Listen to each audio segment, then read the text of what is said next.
Hi hello viewers అందరికి welcome friends మన ఛానల్కి స్వాగతం ఫ్రెండ్స్. ఇండియా వర్సెస్ శ్రీలంక మధ్య ఫస్ట్ ఓడిఐ మ్యాచ్ టై అయిన విషయం మనందరికి తెలిసిందే. సో 47.3 ఓవర్స్లో ఇండియా గెలుపు సిచ్యువేషన్లో ఉన్న కాడ నుంచి 47.5 ఓవర్స్లో ఆల్అౌట్ అయ్యే ప్రమాదం వరకు అయితే తెచ్చుకోవాల్సి వచ్చింది.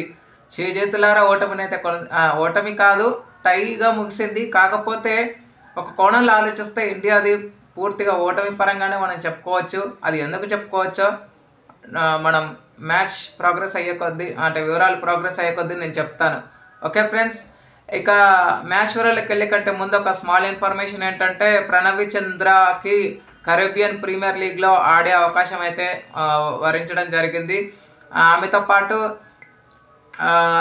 జమీమా రోడ్రిగ్స్, శిఖా పాండే ఇద్దరు కూడా ఆడే అవకాశాలు అయితే ఉన్నాయని మనకు తెలుస్తుంది. ఓకే ఫ్రెండ్స్, ఇక లేట్ చేయకుండా మనం మ్యాచ్ వివరాలకు వెళ్ళిపోదాం. Let's move into the topic. Hi hello viewer అందరికీ వెల్కమ్ ఫ్రెండ్స్, మన ఛానల్కి స్వాగతం. మా ఛానల్లో మీకు కనుక వీడియోస్ నచ్చితే లైక్ చేయండి, షేర్ చేయండి, కామెంట్ చేయండి మరియు సబ్స్క్రైబ్ చేయండి.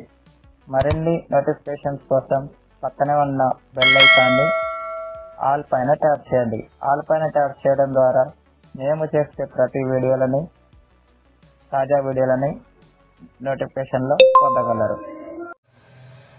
సో టాస్ గెలిచి మొదట బ్యాటింగ్ ఎంచుకున్న శ్రీలంక స్టార్టింగ్లోనే వాళ్ళకి పెద్ద ఎదురు దెబ్బ తగిలింది. అభిషేక్ ఫెర్నాండో 1 రన్స్ వేసి అవుట్ అయ్యే సమయానికి స్కోర్ 7.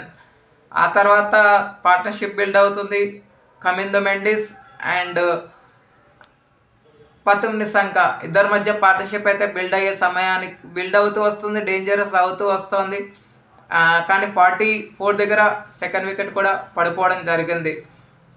సో క్రమక్రమంగా వికెట్స్ అయితే పడుతూ వచ్చాయి, పార్ట్నర్షిప్స్ అయితే బిల్డ్ అవ్వలేదు. స్మాల్ పార్ట్నర్షిప్స్ అయితే బిల్డ్ అయ్యాయి. కానీ ఎప్పుడైతే 101 for the loss of 5 wickets వరకు వచ్చిందో శ్రీలంక, చాలా వరకు క్యాచెస్ డ్రాపింగ్స్ జరిగాయి, మిస్ఫీల్స్ జరిగాయి, రన్అట్స్ కొన్ని రాంగ్ ఎండ్లో వెళ్ళాయి త్రోస్. సో ఇవన్నీ జరిగాయి కాబట్టి 101 నుంచి 230 వరకు వచ్చిందంటే ఇక మీ ఇమాజినేషన్కే వదిలేస్తాను నేను. ఎందుకంటే విరాట్ కోహ్లీ ఒక త్రో మిస్ చేశాడు, రోహిత్ శర్మ ఒక క్యాచ్ డ్రాప్ చేశాడు, మేబీ హర్షదీప్ సింగ్ కూడా ఒక క్యాచ్ కూడా డ్రాప్ చేశాడు. సో 2 క్యాచింగ్ డ్రాపింగ్స్ అయితే జరిగాయి. ఒక 2 or 3 రన్అట్స్ రాంగ్ అండ్ త్రోలో వెళ్ళాయి.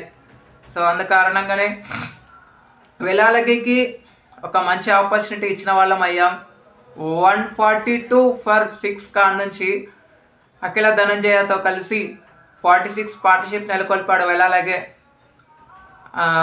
అఖిల ధనంజయ 17 రన్స్ వేసి అవుట్ అయ్యాడు. కానీ మొత్తానికి 8 వికెట్స్ కోల్పోయి 130 రన్స్ మాత్రం చేసింది. 230 మాత్రం రన్స్ చేసింది. 230 రన్స్లో వికెట్స్ మన టీమిండియా ఇరు జట్లు 88 ఎక్స్ట్రాస్ అయితే ఇవ్వడం జరిగింది. మొహమ్మద్ సిరాజ్కి స్టార్టింగ్లో ఆయన్నే వికెట్ల పతనాన్ని ఆరంభించాడు కాబట్టి మొహమ్మద్ సిరాజ్కి 1, వాషింగ్టన్ సుందర్కి 1, కుల్దీప్ యాదవ్కి 1, శివన్ దుబేకి 1, ఆ తర్వాత అక్షర్ పటేల్కి హర్షదీప్ సింగ్కి తలా 2 వికెట్లు రావడం జరిగింది. అయితే హర్షదీప్ సింగ్ లాస్ట్లో ఎక్స్పెన్సివ్గా ప్రూవ్ అయినా కానీ డెత్ ఓవర్స్లో వచ్చి వికెట్స్ అయితే తీయడం జరిగింది. సో 230కి రిస్ట్రిక్ట్ చేయగలిగింది శ్రీలంకని ఇండియా. సో అనంతరం లక్ష్య ఛేదన ఆరంభించిన టీమిండియాకి సూపర్ స్టార్ట్ అయితే రావడం జరిగింది. పవర్ ప్లేని చక్కగా యూటిలైజ్ చేసుకున్నారు. పవర్ ప్లే ముగిసే సమయానికి 71 for no loss. ఆ తర్వాత 11th ఓవర్లో 75 స్కోర్ ఉన్నప్పుడు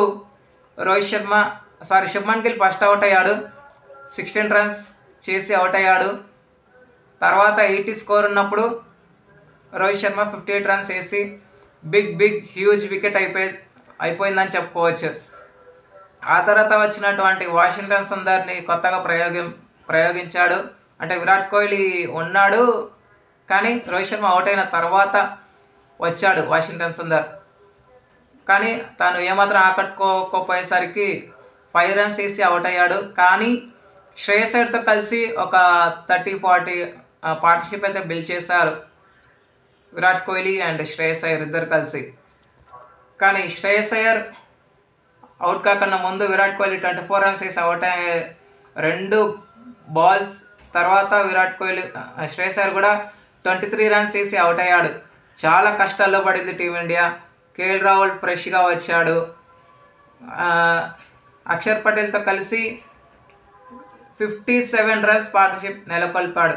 ఈ పార్ట్నర్షిప్కి నిజంగా వాల్యూ లేకుండా పోయింది. ఎందుకంటే గెలిచింటే వీళ్ళకు ఒక మంచి ఇది ఉండేది. కాకపోతే వాళ్ళు గెలుపుకు చెరువులో చేసి వెళ్ళారని చెప్పుకోవచ్చు. కానీ కొద్దిసేపు ఉండుంటే మ్యాచ్ మన వశం అయ్యేది అని చెప్పుకోవచ్చు. సో 33 రన్స్ వేసి అక్షర్ పటేల్ అవుట్ అవ్వగా 31 రన్స్ వేసి కేఎల్ రాహుల్ కూడా అవుట్ అయ్యాడు. లాస్ట్లో శివన్ దుబే వచ్చాడు. శివన్ దుబే 25 రన్స్ వేయగా కుల్దీప్ యాదవ్ 2 రన్స్ వేసి అవుట్ అయ్యాడు. లాస్ట్లో మొహమ్మద్ సిరాజ్ మాత్రమే నాట్అవుట్గా ఉన్నాడు 5 రన్స్తో.